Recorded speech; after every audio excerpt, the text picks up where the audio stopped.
Yeah, hi everyone.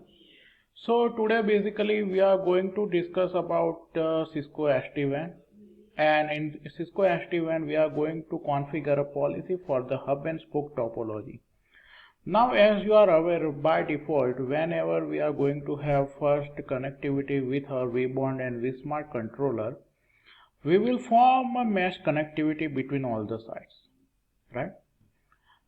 So there could be a requirement from a customer where he might not want to have a connectivity with all the branches.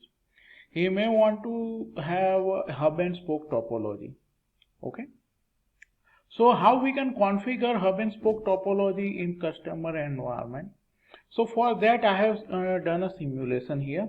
So as you can see, I have data center, I have site 1 and site 2 which will represent as remote branches. Okay. And we have connectivity from data center and remote branches to the vBond and vSmart controllers, okay, via MPLS and as well as internet. Not only that, we have also configured two VPNs, VPN 10 and VPN 20. One is for the corporate network and another for guest networks. Okay. So we have configured these basic things. We have reachability with our, vBond and vSmart controller. So those are the things are in place.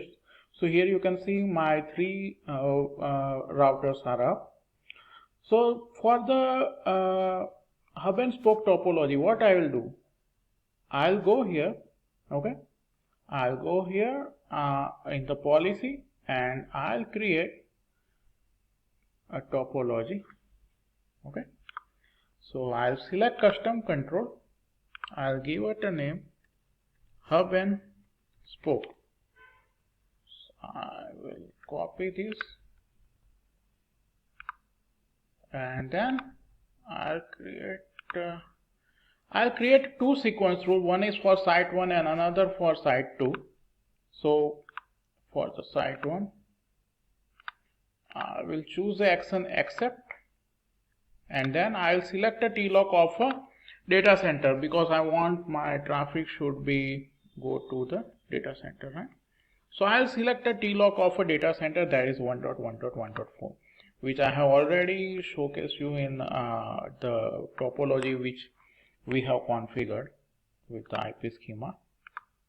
So I'll select the color and encapsulation. I will add one more sequence rule here for the site 2. I will select action accept and okay, I'll select TLOC for the data center. Okay.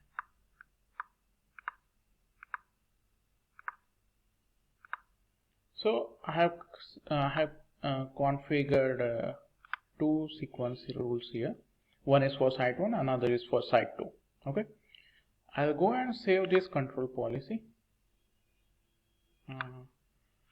But I also need to configure and I need to change the default route from reject to the accept. Okay. So now it is perfect. Okay. So we are we have everything in place right now. So now again let's go to centralized policy. Next, I'll select import existing topology which we have already configured, that is the custom control policy, hub and spoke. I'll import it here.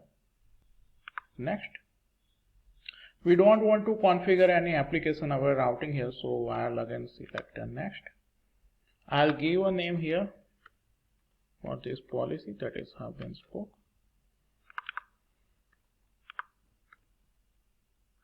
I will add a new site list, that is site 1 and site 2.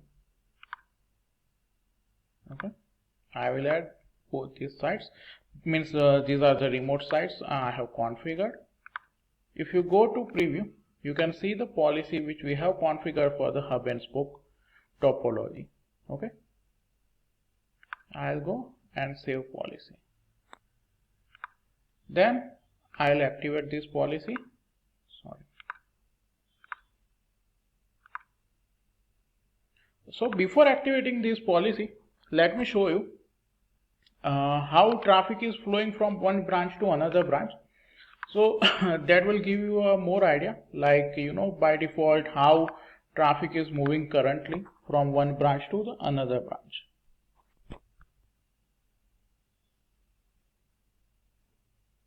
So I'll go to site 1.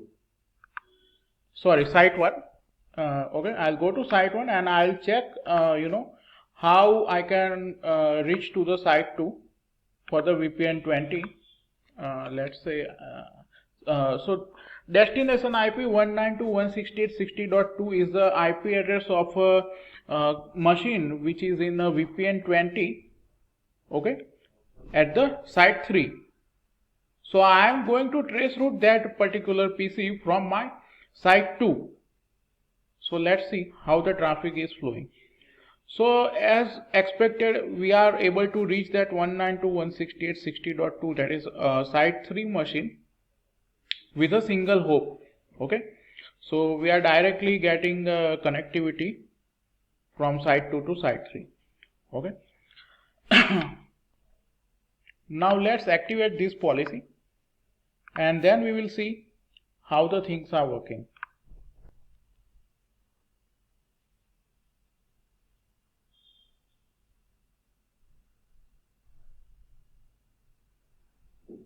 So policies has been applied. Now again let's do the things, and as you can see, as expected, our traffic is flowing from the site 2 to the data center, that is a 40.1, then it is going to the site 3, that is 60.1, and then to the machine. Okay, so now there are two hops. So previously, as you are aware, we have seen directly I was able to ping VPN 20 machine in the site 3 with the single hop. But now as soon as I have applied this policy, now I can reach to that machine via two hops. That is, I'm sending my traffic via data center. Okay, so this is how we can create a hub and spoke topology. Okay guys, thanks for watching. Thank you very much.